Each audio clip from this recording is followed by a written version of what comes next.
iguala o homem a uma besta. Já o 144 iguala o homem ao anjo ou aos anjos.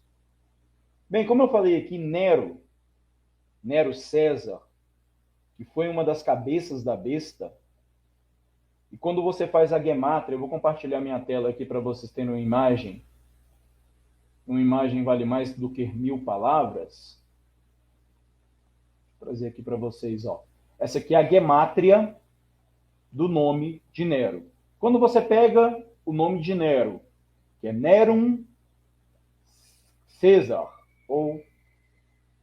e aí você pega as letras em latim e passa para as letras em hebraico, você tem isso aqui. Nun, Resh, Vav, Nun de novo, aqui, Nero.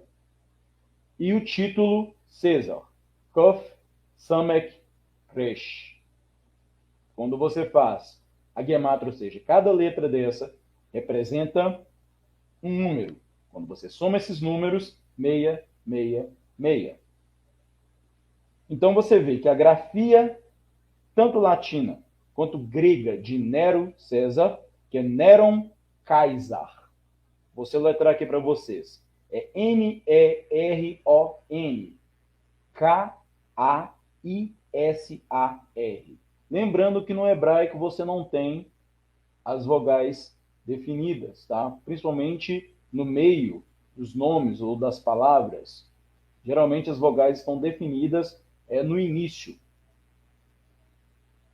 Então você tem isso transliterado para o hebraico, vai ficar então NRWN, ou Nun Resh Vav Nun.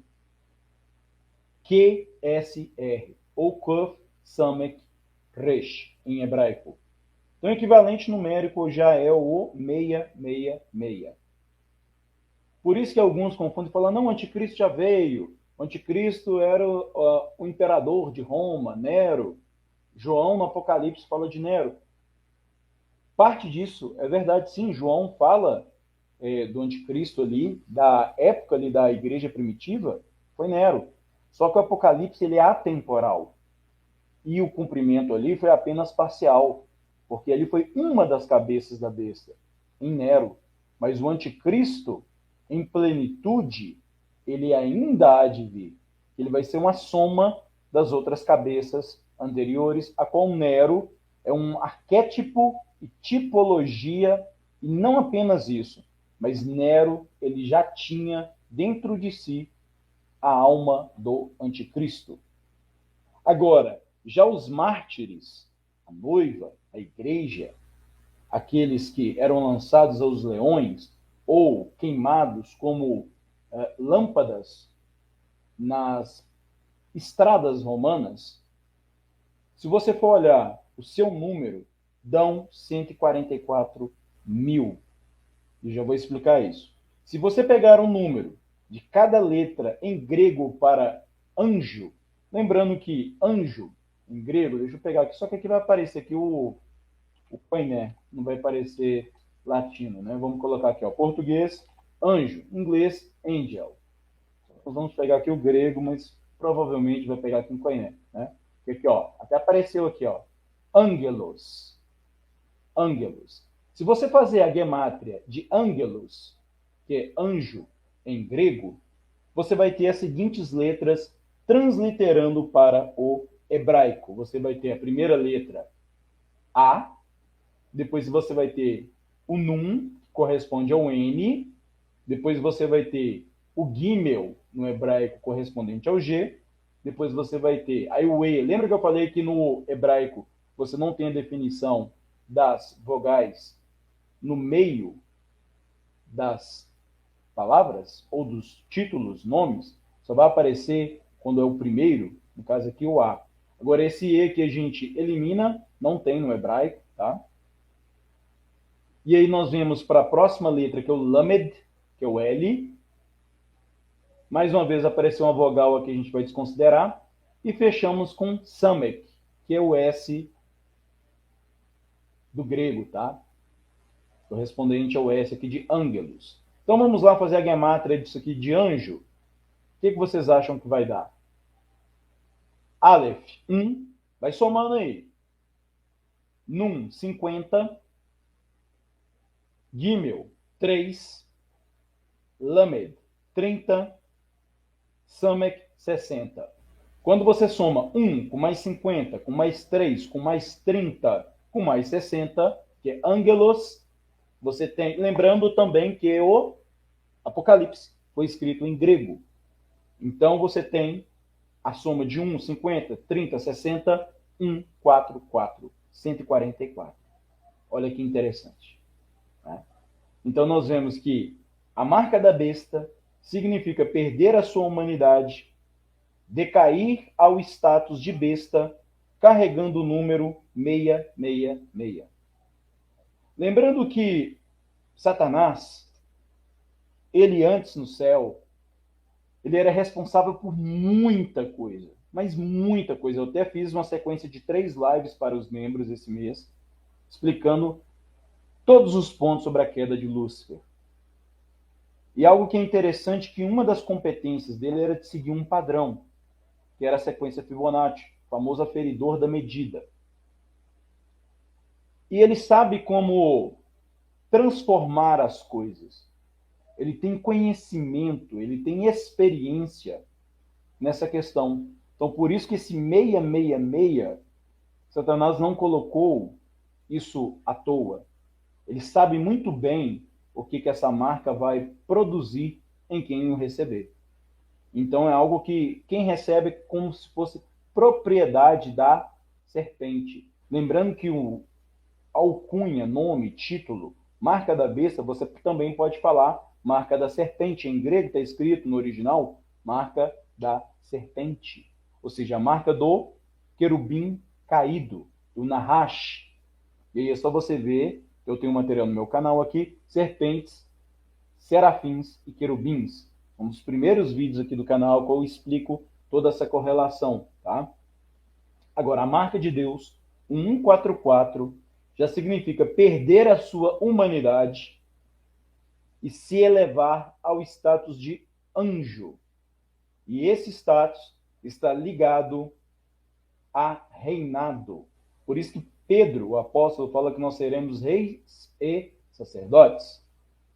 E por que reinado? Pois anjos cooperam na governabilidade do cosmo.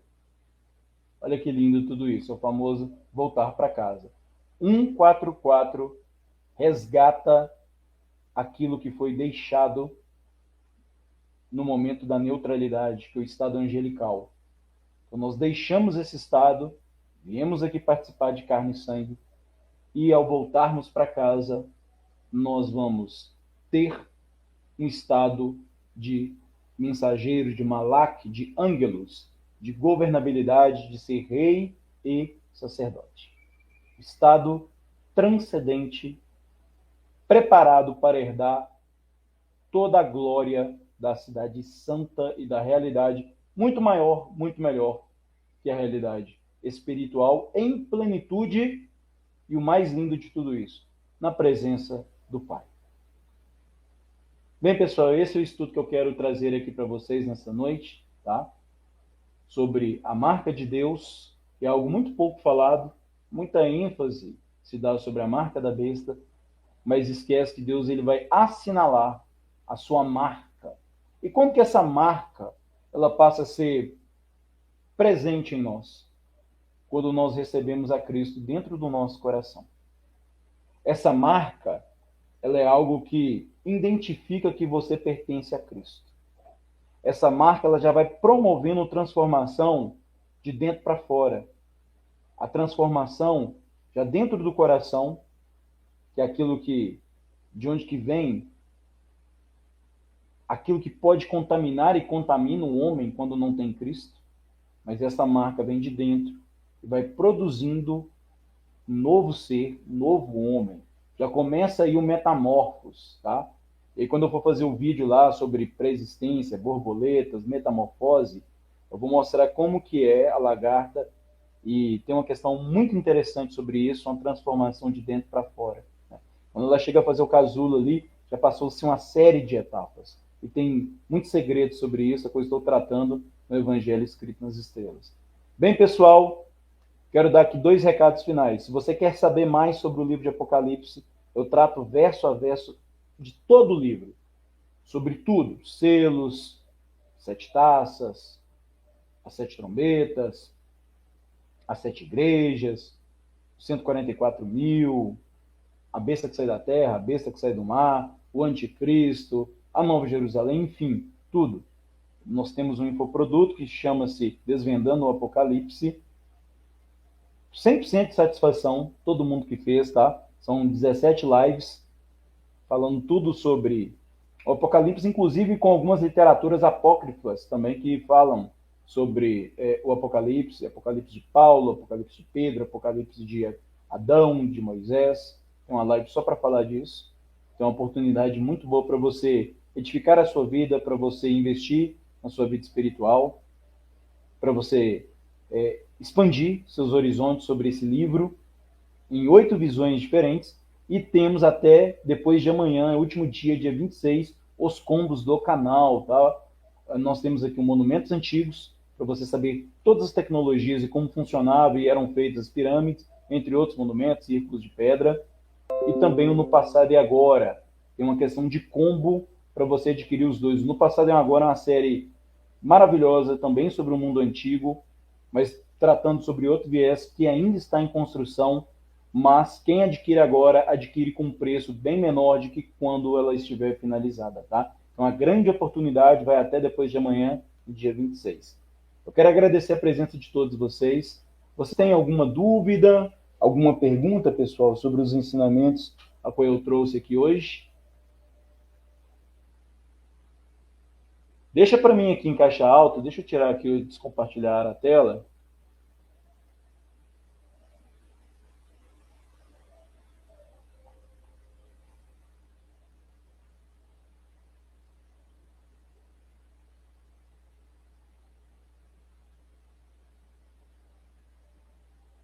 O Rodrigo Silveira está falando sobre a túnica de Adão que foi usada por Nimrod, segundo o livro de Jazar.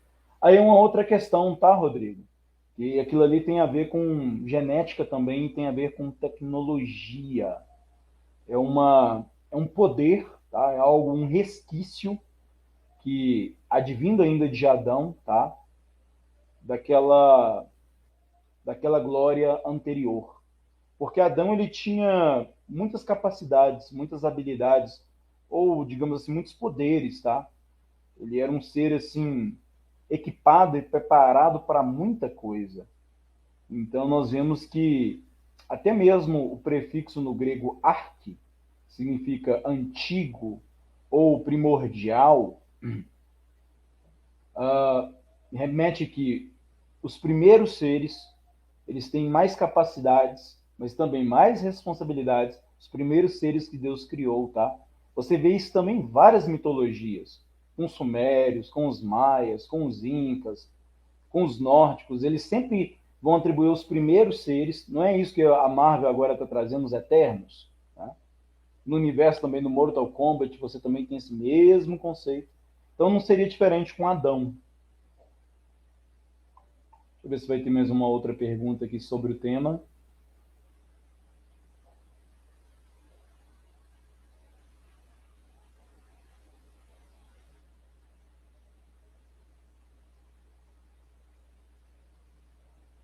O Alex está falando aqui, olha, a mudança de DNA não é irreversível.